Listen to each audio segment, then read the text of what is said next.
জাবির হুসাইন হুজুরে কি বলেন আর মামায় কি বলেন আপনারা অবশ্যই শুনবেন। শোনার পরে কিছু কথাগুলো আমিও কইমু আপনার কাছে। তখন আপনারা জাবির হুসাইন হুজুরের কথাগুলো শুনুন, এরপরে মামার কথাগুলো শুনবেন। যে ভারতবর্ষ স্বাধীন করলাম আমরা, 1 কোটির উপরে মুসলমান উপরে দেড় হাঁটি না। আজ ওই মুসলমান উপর কোন ভাব নাই ভারতবর্ষ।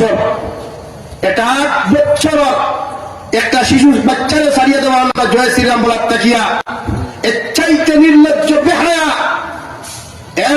এর চাইতে নিকৃষ্টতম সমাজ আর কি হতে পারে?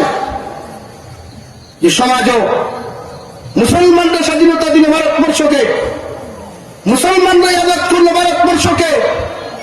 গোটা উপমহাদেশটাকে ব্রিটিশ সেনা আন্দোলন শুরু হলো মুসলমানরাই, আর সেই মুসলমানরা ভারতীয় হয়ে আছে ভারতে।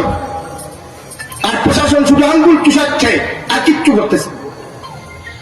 এই জন্য আমি বার্তা দিতে চাই সিএম সাহেব থেকে নিয়ে গোটা করিমগঞ্জ, হাইলাকান্দি, শিলচরের ডিসি মহোদয়ের কাছে, পুলিশ প্রশাসনের কাছে এই বার্তা দিতে চাই, আপনারা শান্ত রাজ্য শান্ত করবেন না।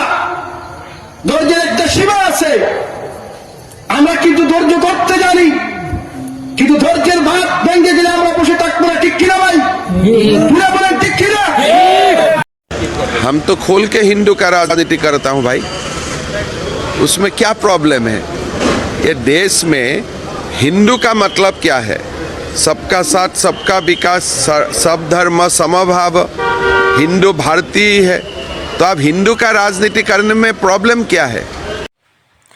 তো আপনারা মোটামুটি কমেন্টে জানাবেন। ভিডিওটি লাইক করে শেয়ার করে অন্যজনকে দেখার সুযোগ করে দিবেন, আর বেশি করে এই ভিডিওটি শেয়ার করুন।